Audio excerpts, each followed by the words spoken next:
Welcome everyone to our weekly book study. Good to be with you again as we're looking again at this genius man, Atmananda Krishna Menon, man, sage, police officer. And thank you, Rosalyn Rourke, for co-hosting this week. I am excited to be here. Yeah, thank you. And thank you, Susan, for adminning and everyone for coming.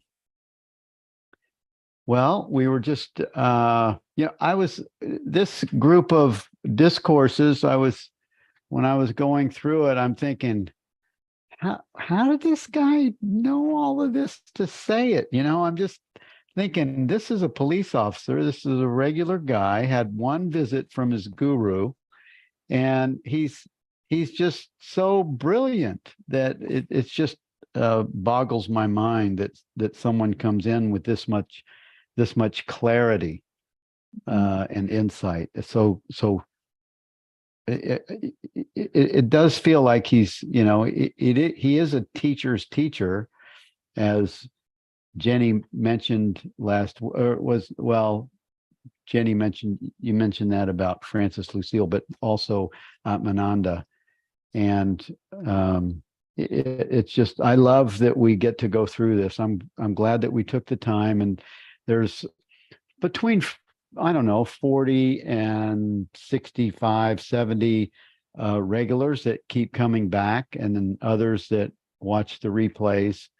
So it's we started with about 150 of us, and people in these book studies for all the years we've been doing them, people sort of, they tailor into, they sort of stop coming and go do other things, and then sort of watch maybe with the recordings and stuff. But this is rich stuff, and I don't know any other place you can get this kind of practical clarity. So Rosalyn, you want to go ahead and get started? Where do you want to start? I love that you keep reminding us that he's a policeman, because first of all, for me, that brings up, what stereotypes do I have about a policeman? That whereas a scientist or whatever, a mathematician, and yet it's so beautiful, his clarity on every subject, and they repeat and they get in more and more deeply for me. So I think those of us who are staying with this are receiving more and more. Yeah. And on this first one, I feel it's huge. He says, what is real experience? Consciousness stands as pure experience without an experiencer. When I come to know a chair, I realize the existence of something called consciousness, distinct and separate from the chair. The chair becomes only instrumental towards directing my attention to the consciousness. That is the I principle, pure consciousness. And I would like to just digress for one moment, because we're here to share our own experience of these words. And if anybody is willing to look up on America's Got Talent, AGT, there are two women, one whose baby died and was an organ donor. And she gives the organ to another woman hundreds of miles away. The woman has a 17-year-old baby. The baby gets the heart transplant. Now, here's the thing. When the first mother is saying goodbye to the baby, she sings what to me is not a typical song. It's called For Good, from a musical with Wiz. And the other mother, when the baby gets the heart thousands of miles away, is not allowed to hold the baby. She strokes his head and sings the very same song. So now, even without hearing it from those women, we're touched by something. And that something is pure consciousness to me.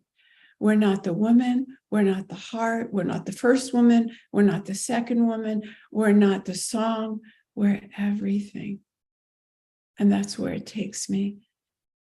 Thank you for putting up with that digression for those of us who like to stick to the words. But that's what that paragraph means to me, is that it's something, but it's not nameable. And as soon as we start naming it as an object or a subject, we're losing track. Reaction, Bill? Yeah, well, I think that's beautiful. And that's so true. And also, you have that that's an empathic kind of feeling experience that story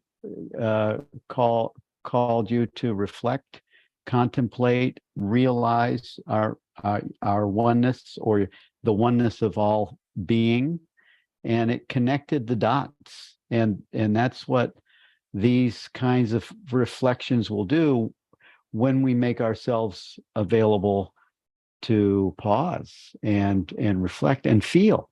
And then also, just what this is saying, the experience, the objects of experience, as we trace them backwards, they reveal what is the common ground that everything occurs within.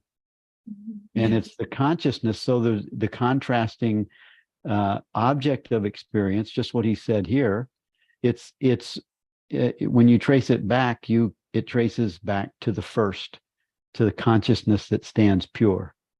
Yeah, exactly. So I think it's very relevant to that first discourse. Yes. And, Yes. and you can do that with everything. You can do that. And this is what it said to me when I read this. Pain does that. Discomfort does that. Every kind of experience, if you just Allow instead it. of allow it, instead of going, oh damn, what is that? Well, if you just if you do that, of course you're in the loop.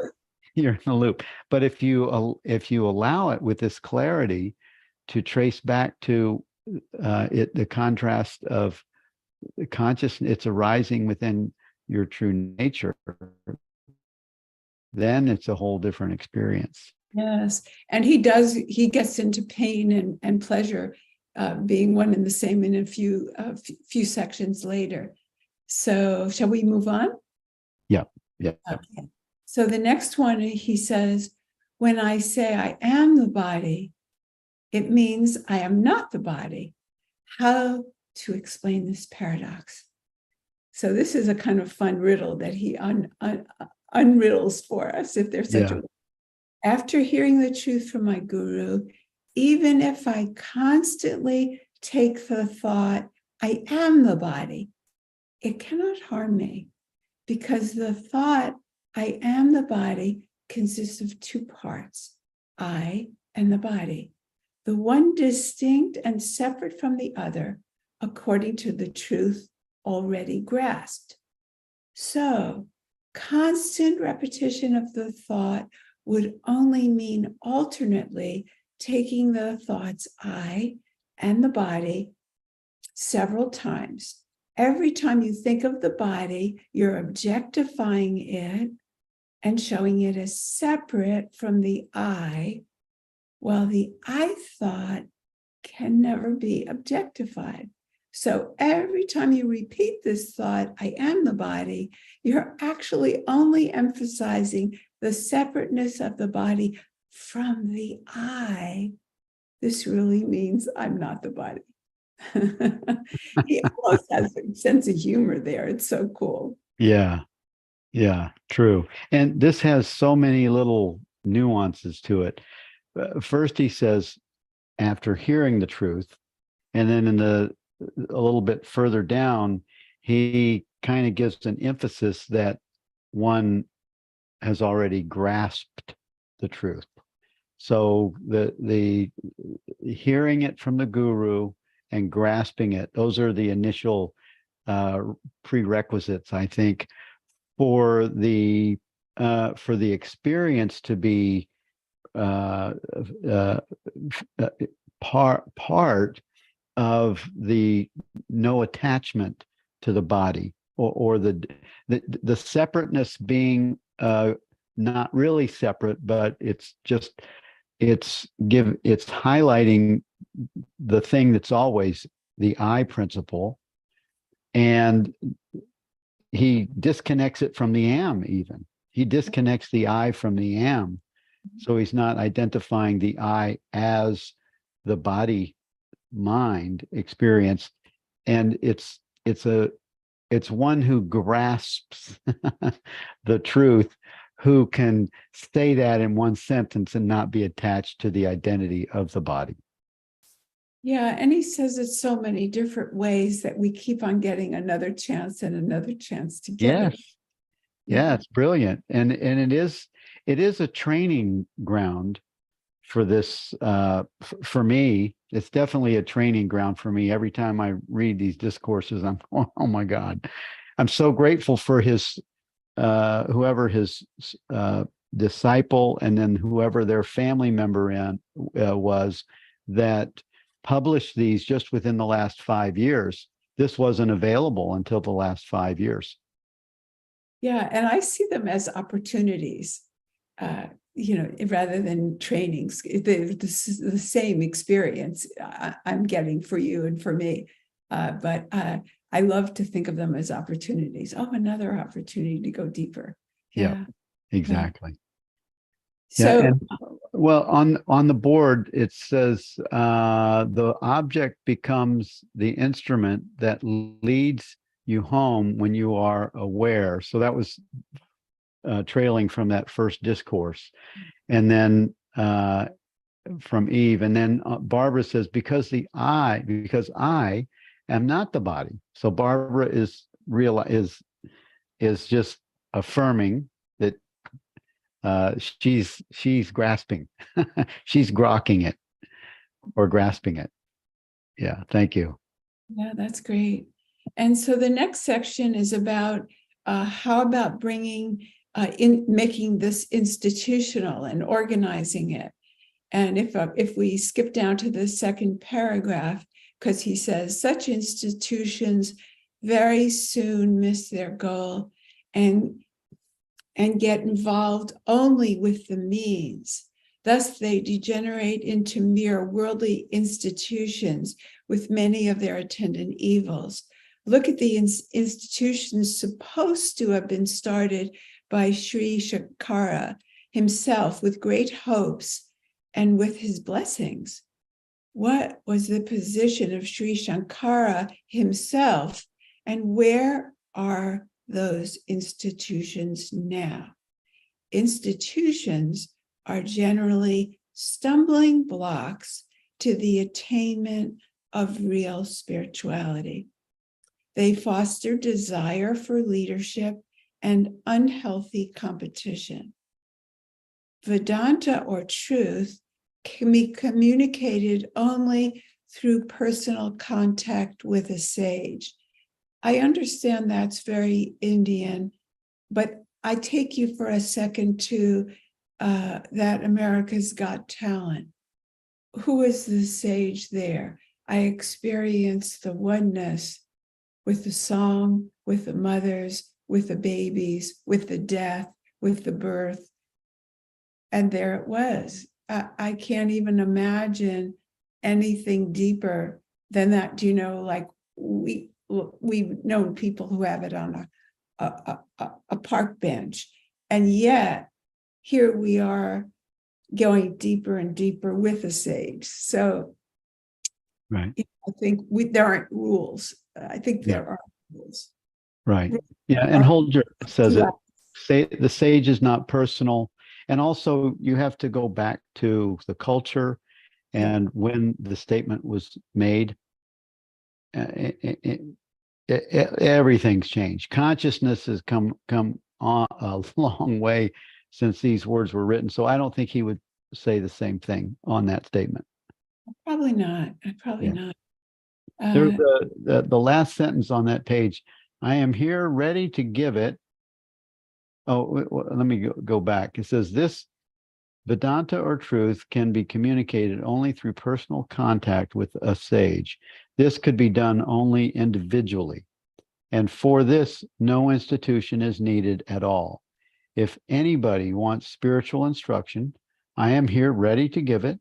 In that respect, you may take myself as an institution, if you wish. I like that.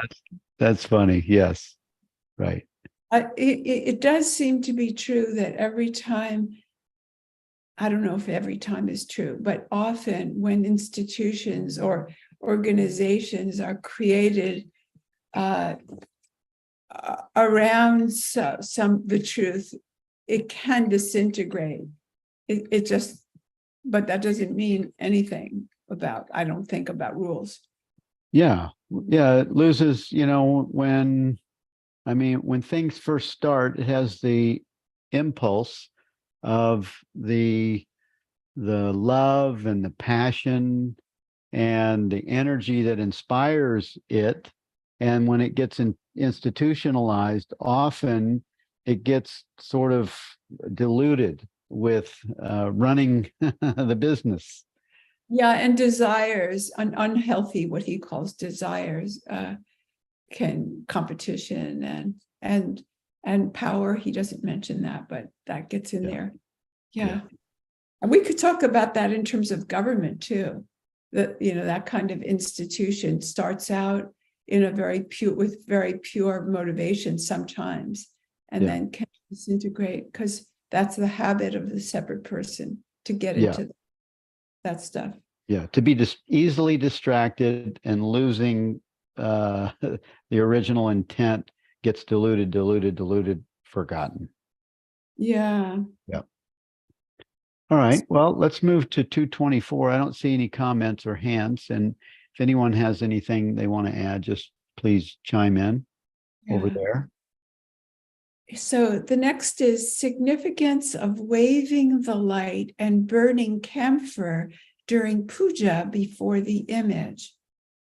Waving the light means, though I take thee to be a form, thou art really light, and so am I. It is this thought that is intended to be inspired by the waving of the light during puja. The camphor, with its sweet fragrance, quickly burns out and leaves no trace behind. This is intended to symbolize the burning of the ego before the absolute, without leaving any trace behind, even as samskara. And I love the definition of samskara with sam meaning well planned and kara meaning action. So even without goals and well planning, even those disappear. Nothing is. I think this is a meaningful teaching for me because when I was in India, I went to that big light ceremony. I forget what the name of it is. It was 5 million people descended on Tiruvannamalai, and it's a village, a small town of maybe 50,000 people. So it was a huge thing for the lighting of this at the top of Arunachala. And it was very meaningful for a lot of people. And I felt it was a little bit over ritualistic, a little bit over, like it's not, there's no entity up there but yet I like the pointing here from Krishna Menon of the symbolic, meaningful nature of that kind of symbol affirmation for many. Some it's just a religious ritual, but others you can embrace the meaningful the symbol in the ritual. Yeah. So I like that. It sort of gave me a license to really embrace it a little more. Yes. And I didn't know about the burning of the incense. You know, if you've been to Arunachala, there's that 14-kilometer walk that goes around the base of Arunachala. Mhm.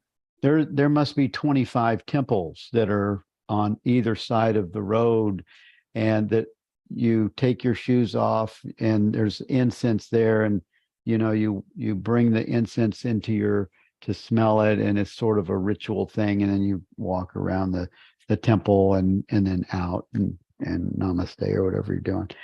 uh I I was a little bit lost in that activity because I didn't understand the ritual. And with these two terms that Krishna Menon gives us, you can really kind of internalize it however it's meaningful to you, without causing the object to be some kind of a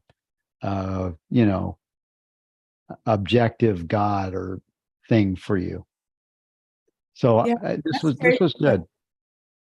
And you're bringing up another point for me, which is that we bring the meaning to these things.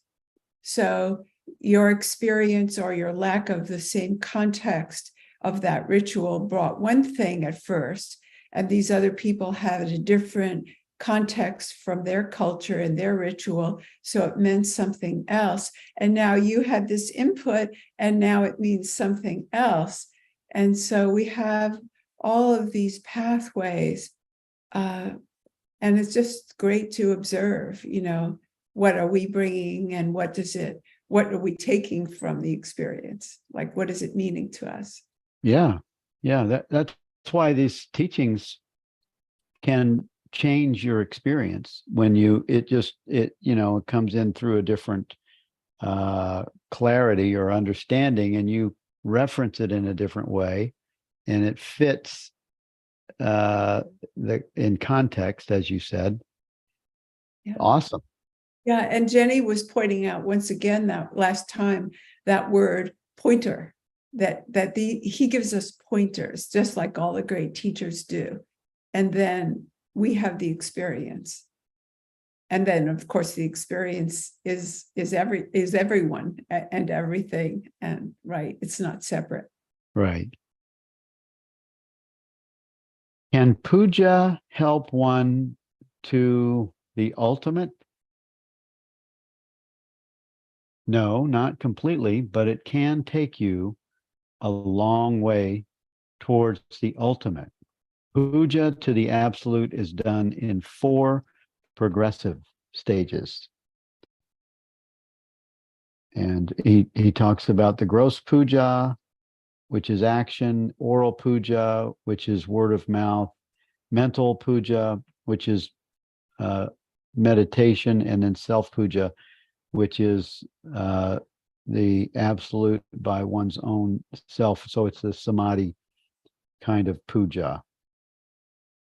And I like this one last sentence. He says, here puja, in the last one, the 4th stage. And it's you know he's really talking about the stages of going deeper in your understanding, the same as what we're experiencing, all of us. We're never finished. We're never at the okay, we're done. He talks this is a progressive path idea. And then in that last sentence he says, for the 4th stage, here puja is done by the self to the self. You are still in mental realm, and puja can take you only so far. Beyond even this, you are in your real nature, which you can visualize only with the help of Karana Guru in person. I don't know about that. What's the Karana Guru? Is Jenny there? I didn't look that up. Maybe Jenny can tell us.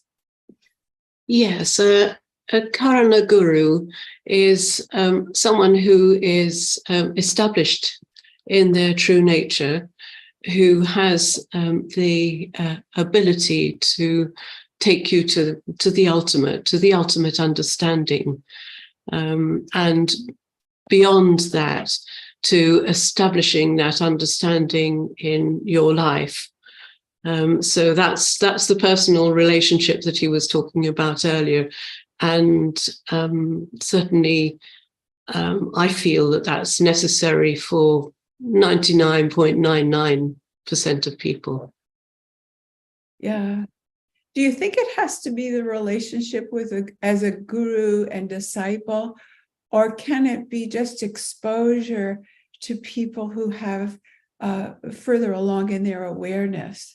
Because I do find I'm very touched. I know immediately when I have something to learn from being with someone. It's very rarely the words. Yes, I think that's incredibly helpful.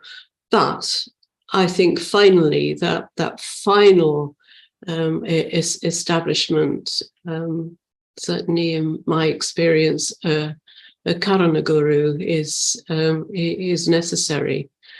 But very important, the community of friends around a Karana Guru, very, very, very helpful.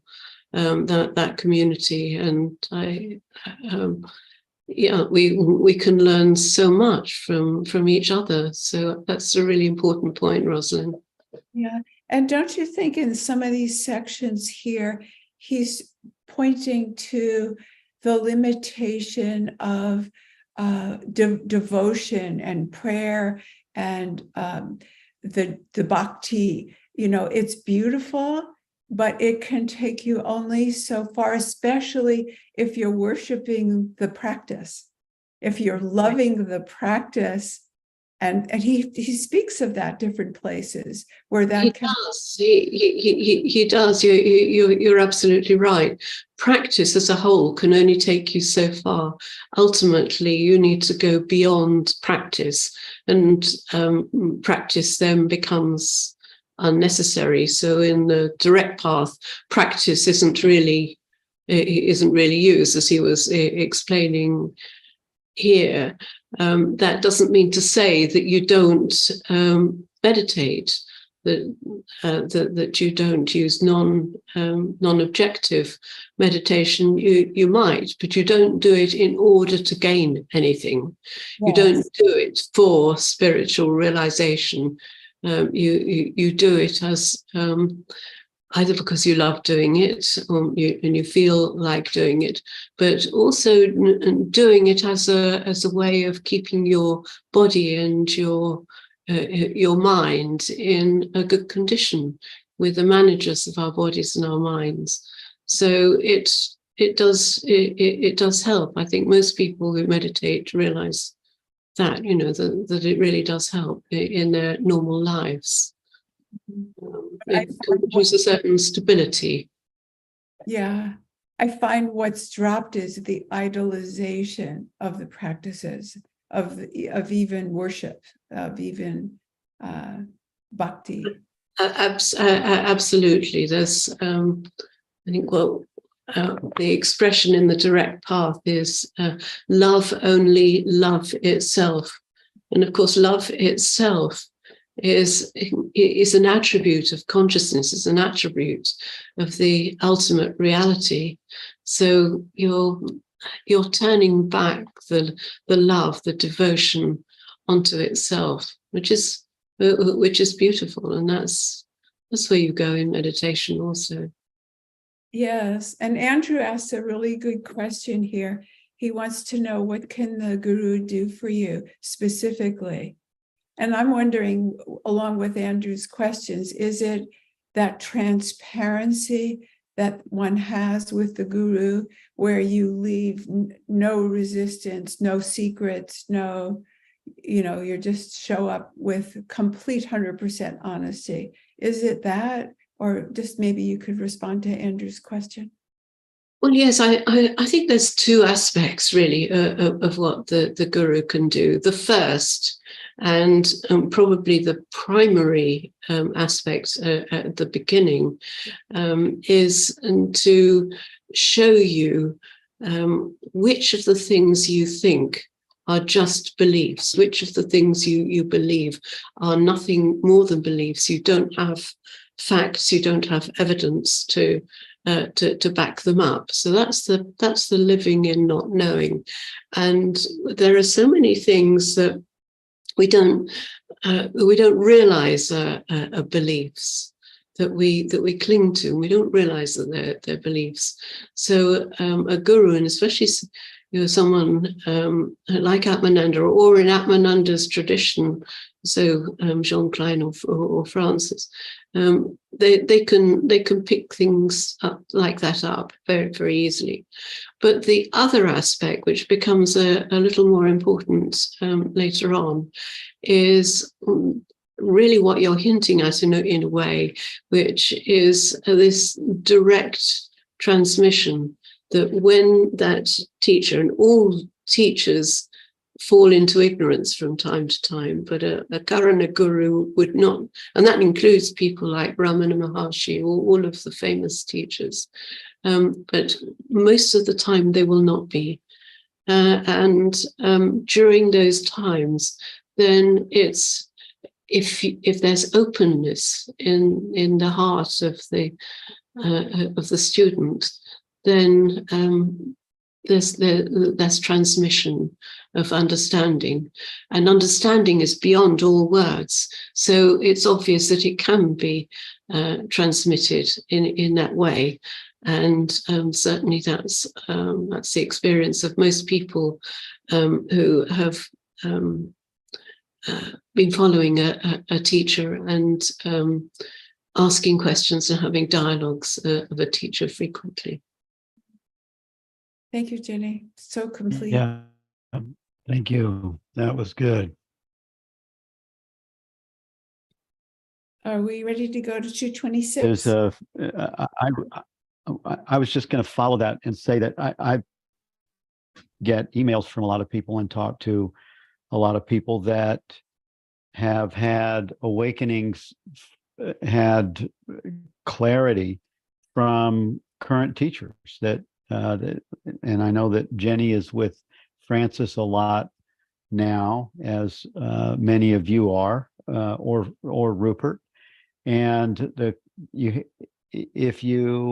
if there's, and this is, or Muji, when Muji is in a satsang, those are Byron Katie, all of those are mechanisms of a guru type that can see, or Ajashanti, all of these that can see the stuckness. They can see the block and help you to remove it so that clarity can come in to that space. Yeah. And I think that's also what this is a guru pointing to the truth that will break you out of that stuckness where you are. I don't personally, I don't feel that you have to have a physical teacher. You want to move on? Yes. 226. What is the field of science? Science starts upon the basic error of giving independent existence to the world of objects, leaving the subject and the thing nearest to it, the mind, to themselves. Science examines only remoter things. It's a great word, remoter. I don't know. Do you have anything to say on that? Well, yeah, it's talking about materialism. Is that science in this context is believing that matter is fundamental to reality, and that's materialism, and that has been debunked by all the current teachers. And in fact, science is beginning to change its attitude because of it's actually practicing science, and it's coming up with mathematical theories that make sense, and they don't like Donald Hoffman, and especially his study and his new papers that say that consciousness is fundamental to reality. It's debunking the idea that matter comes first and then consciousness somehow arises out of matter. It's never been proven. It can't be proven. And they're starting to see other ideas that make materialism just not sensible. Yeah, I like your word starting. They're not starting, but it's starting to make an impact, because there are still scientists looking for consciousness. There are still scientists that hold to the materialism. But most of all, it takes a long time for the everyday person for all this to filter down. People who are not doing these studies and coming to your retreats and your seminars and the scientists and following them, this is like big news still. So it takes a whole lot for when ideas are held by a community, like the world is flat, for it to change, or the sun really is rising and setting. When we get hypnotized by what does she say? Science deals with phenomena which are all about movement. Science dropped physical materialism a century ago, at least in the world of physics. Atmananda's teaching deals with the unmoving, unchanging. How perfect. But I just wanted to speak to the everyday person hasn't necessarily followed the new science.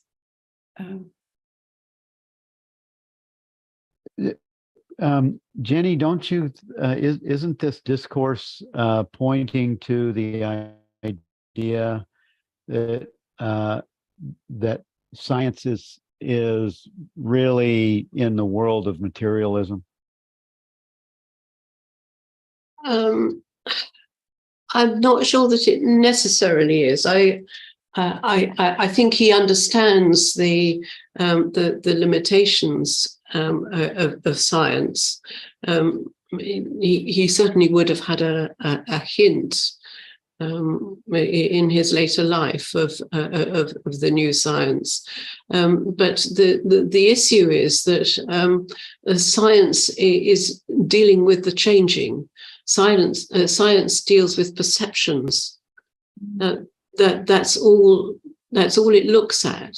It's external sense perceptions. It's based entirely on that. That's really not what we're talking about. I think he's, and this may be a translation issue. I think it's a bit unfair saying it's an error. I don't regard science as an error unless scientists are believing what the science that they are producing to be true, to be absolute truth. But modern scientists, particularly physicists, don't tend to. I mean, Don doesn't, but most of the mainstream physicists that he's quoting don't either. They know that all they're producing is mathematical models, that they are not producing truth. So I don't think there's really any sort of conflict, and I don't think there's any claim by modern science to be truth. But of course, right, what modern science is very good at is, and absolutely essential for, is predicting our experience. And that's what helps us live in the world in an effective way. It helps us grow food. It helps us design machines. It helps us have interesting and fulfilled lives. Yeah. Amy says something. She's asking, We could say that science is concerned with one level of reality, but that level is not the absolute truth. Yes, if you consider there to be levels of reality, I prefer the formulation there is only one reality, and it doesn't have levels, and that science is concerned with models of our experience of that reality. And I think that's I feel that's a more accurate statement. Mhm. Well, it's not only a more accurate statement, it's a better anchor for your understanding to not waver. And I really got that from you, Jenny, when we did that. What was the name of that 1 year uh, uh, program we did where there was only one self? You remember that? And Yes, yes, you yes. There is only one every being. there was Yeah, only one being, that was and it. that was anchored for me, the immovable absolute truth in that statement, because then you're not fooled by duality, by you know association of the object. You really have a stabilizing anchor in that statement. Yes. Yeah. So yeah, I like that.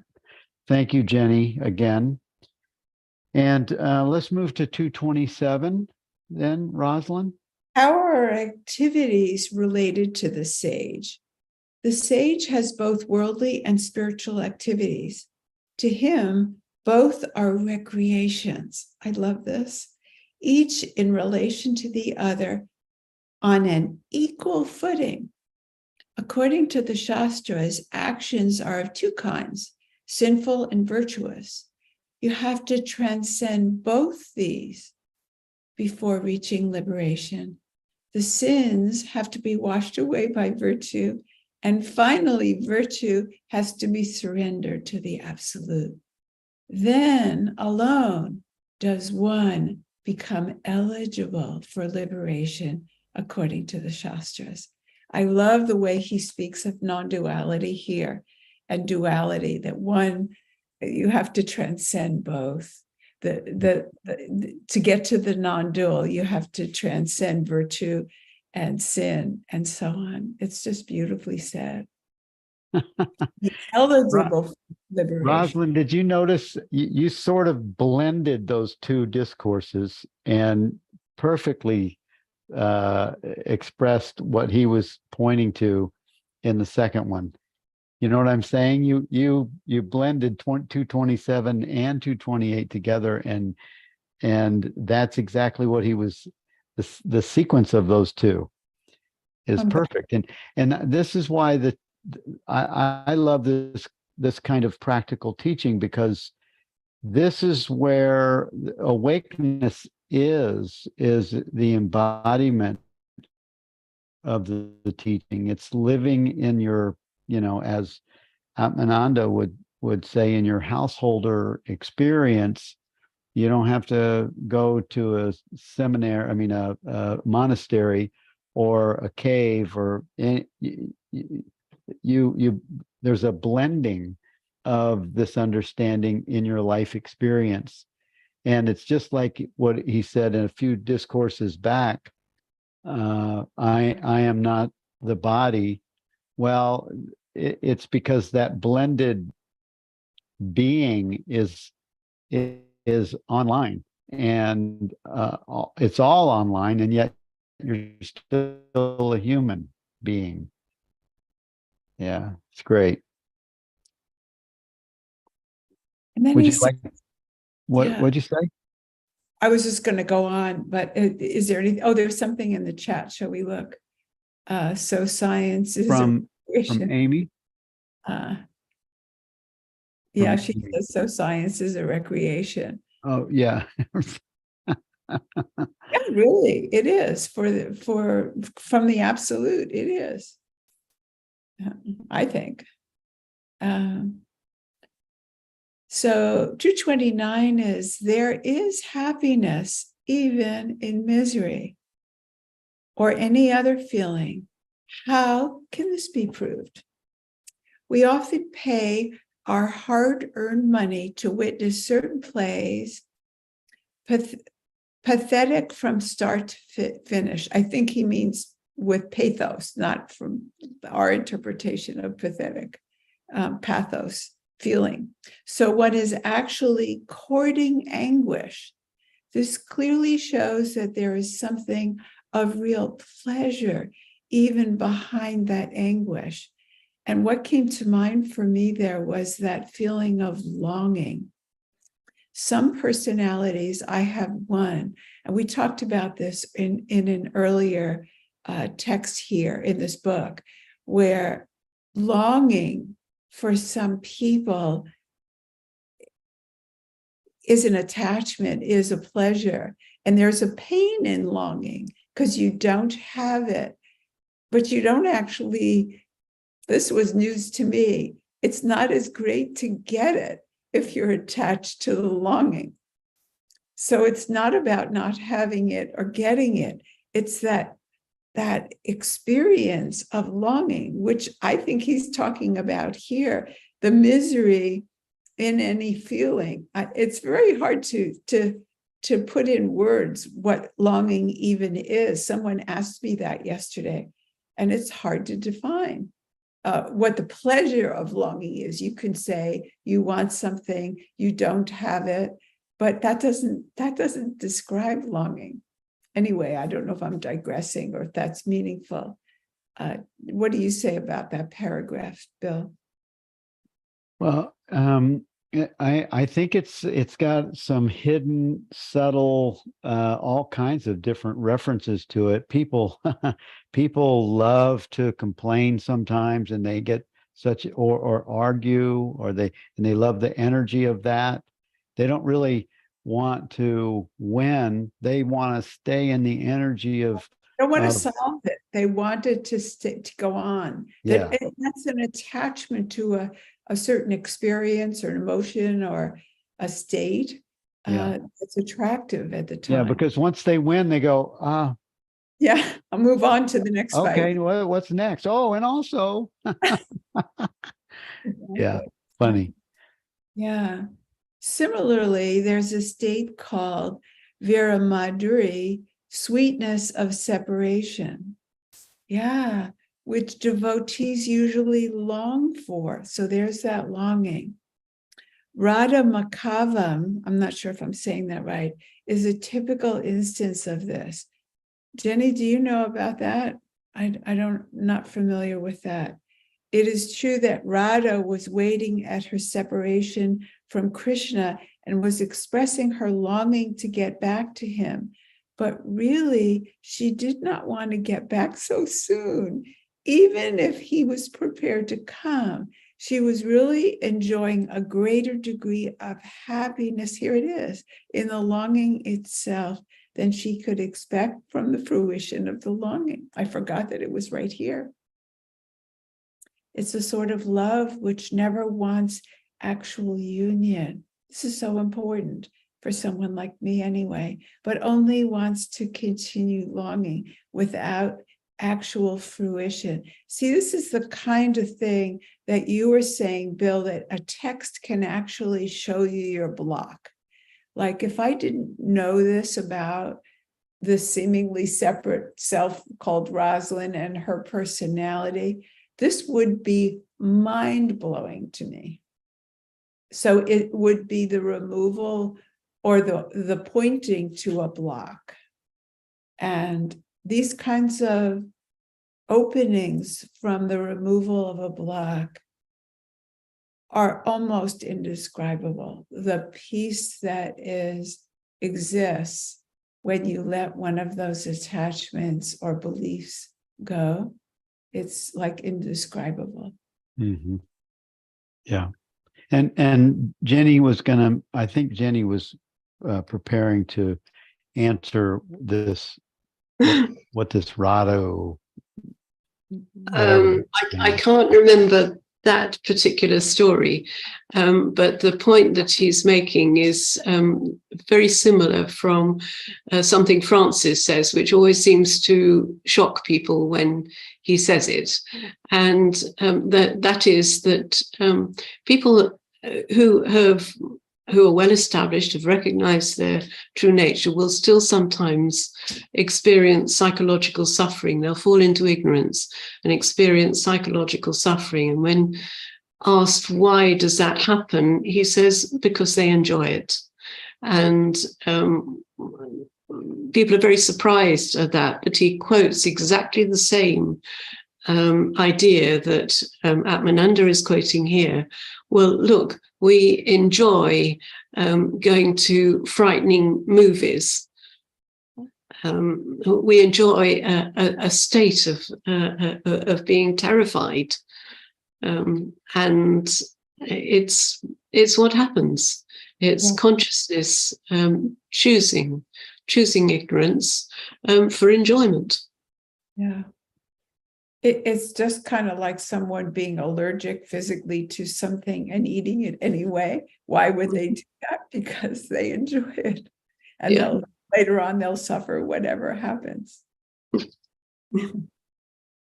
He, in the last paragraph on this discourse, he says, this shows that happiness is the background of apparent misery. And similarly, all emotions and feelings. You have necessarily to discard all objects before experiencing happiness.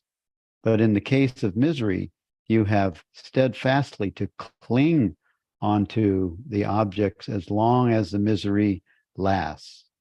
The objective world must disappear for happiness to come into being.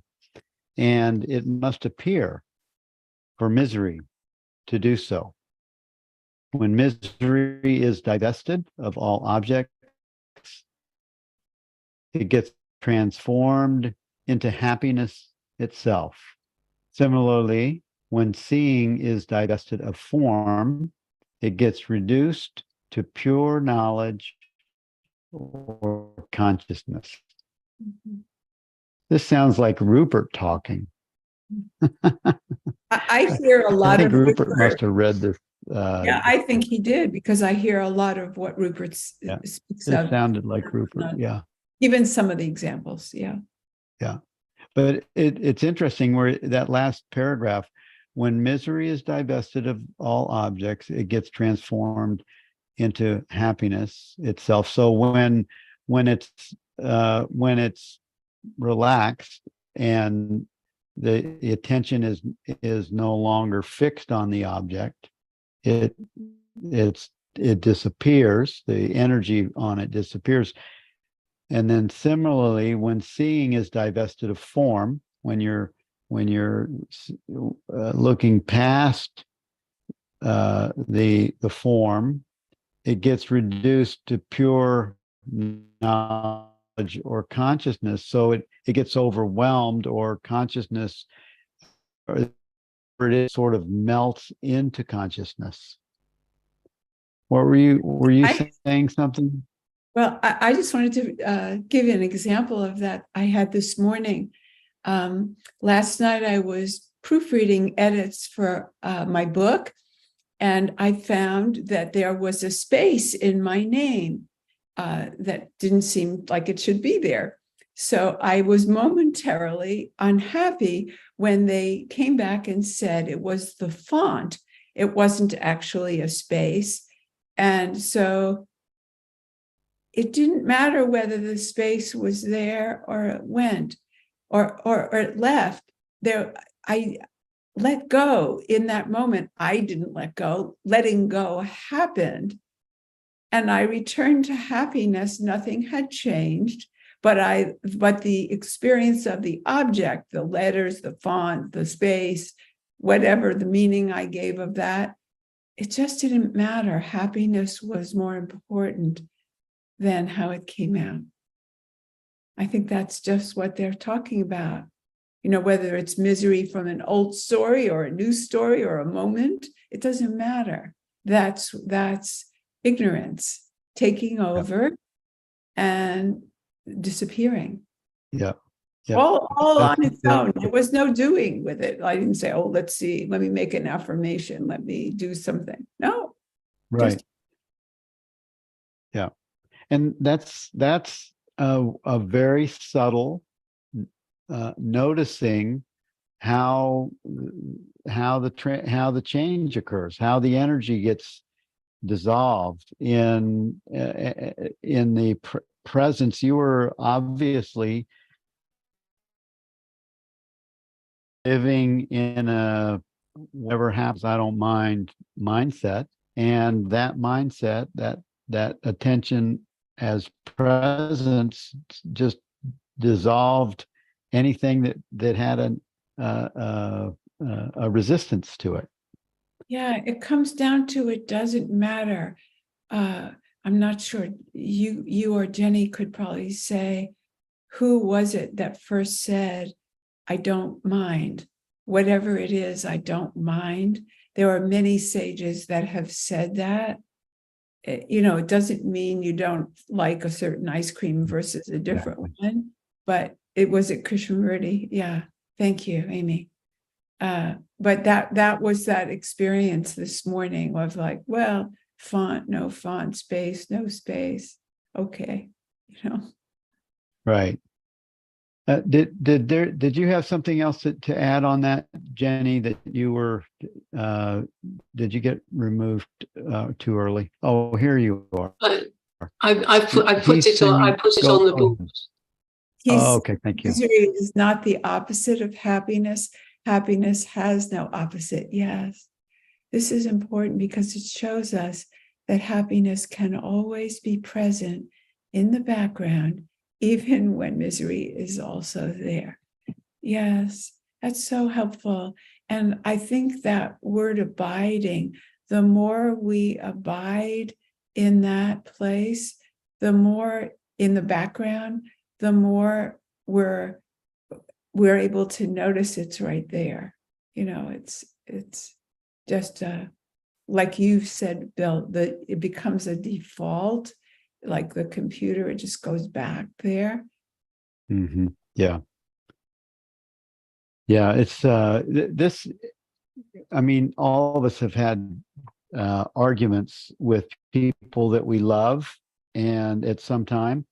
And it's so funny. It's, you're having this heated thing going on.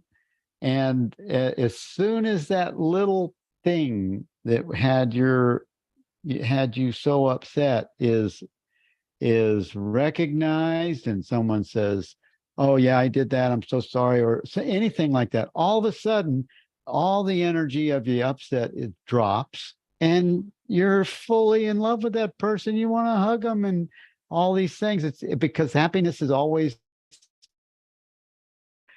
in the background of all of that experience, and it's only your little upset that was veiling it, the love. And then you're able to just go up and hug that person, or just, all of that stuff melts away, and you're fully acknowledging the true nature of your partner, family member, friend, whatever. Mm-hmm. That's the same principle. Yeah. Yes. And I'm just kind of cogitating on what Jenny said that prompted you to say what you said, Bill, and that happiness has no opposite. That is important. And it's not the opposite of misery. That's just mind-blowing to me, because just having words for that experience is so meaningful. Yeah. Thank you, Jenny. Thank you, Bill. Okay, well, the last one for today.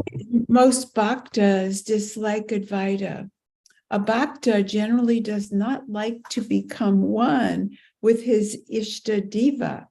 He's prompted only by the enjoyment aspect of his contact with the Ishta Deva, himself standing always separate He fears that by becoming one with the deity, the enjoyment would cease. That's kind of like the longing, but he's mistaken. So far, he had been enjoying his Ishtadeva only as an object, or was only getting reflected enjoyment. But when he becomes one with the Ishtadeva, he ceases to be the enjoyer in the ordinary sense of the term and becomes happiness himself.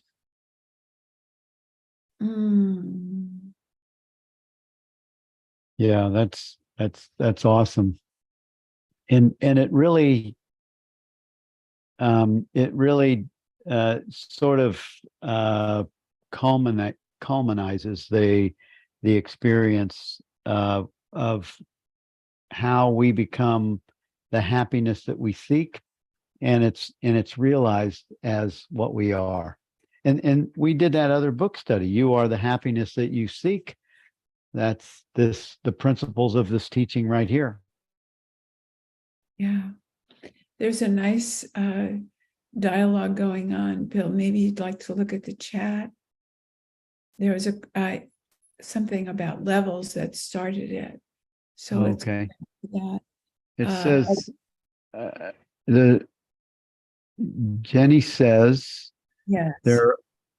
they're on levels of reality, but Discourse 284 says there are different planes. And see, I don't think planes and levels are the same. Jenny says in traditional teachings, there are different planes. Atmananda tries to meet people where they are coming from. Also, planes are not what we mean by reality, right? Yeah, no levels of reality. And then Holger says unhappiness is a misunderstanding. And Amy says words. Words, all words. Yeah. Well, it's it is good to have clarity around the meaning of words, because words, the meaning that we give to words directs our attention in accepting or not accepting or allowing what's occurring, and it can be helpful to this egoic construct to have tools to dismantle those fixed positions that hold our attention, and a false identification with the energy. Yeah. Levels does imply hierarchy, planes less or so. Yeah. Well, I see, this is where, Amy, I see planes and levels as I see them as having two different meanings. Do you? What are you pointing at on that? Are you seeing levels and planes as the same, the way it's offered? No, I mean, what I think Jenny's comment on my levels of reality is accurate. And, you know, his Atmananda's use of the word planes is, I could see how that's more accurate, because when we consider, Jenny's saying planes and levels are just elements of various models, which is exactly right. And when I think a level, that word for us describes a hierarchy more, but a plane is perhaps more amorphous and doesn't imply such a hierarchy. It's all just words, though. And I think, I just keep coming back to Francis Lucille's statement that, when you want to hang a picture, you get a hanger and a picture hanger out and you nail it to the wall, even though you know that the picture and the wall are more empty space than anything else, but you're dealing with the reality that you're dealing with. So yeah. Well, thank you for that. Thank you for that clarity around that. I agree. I think it, and I don't get stuck on levels, dimensions, planes. You're right, Amy. They're all just words. how are they being referenced or used might be helpful, just for clarity. But this is awesome. I love having these conversations and all of your input. It's just really, it's the highlight of my week. I so look forward to these Wednesdays. And Bill, can I end with a quote that just popped up on my desk, and I feel like it's so fitting for what we've been talking about, some of what we've been talking about. It comes from Rupert. It came in the other day from, his conversations, from words from meditations. And it says, security and happiness cannot be found in anything that comes and goes. Find whatever it is in your experience that doesn't appear, move, change, or disappear, and invest your identity, security, and happiness in that alone. there it is. It's a sweet one, huh? Yeah. Pure presence. Mhm. Yeah. Well, thank you all for your being here today. And we're looking for a co-host for next week. Otherwise, it's just going to be me. So it's up to you all. So if you're interested, billfreeonline@gmail.com. And thank you for being here. This has been awesome. If you Thank you. haven't watched the Awakening Mind film, take a look at the film. It's bounced over 800,000 in the first 6 weeks. I'm very happy about that. And thank you for participating and being one of our viewers. Also, Jenny Beal has been very helpful in supporting me with some of the ideas and questions for the interviews, for the 9 interviews we're doing in August and September. And this is awesome, having fun in the awakening experience and with all of you participating. This is great. Thank you all for being here, and we'll see you next week. Bye, Bye-bye. everyone. Thank you.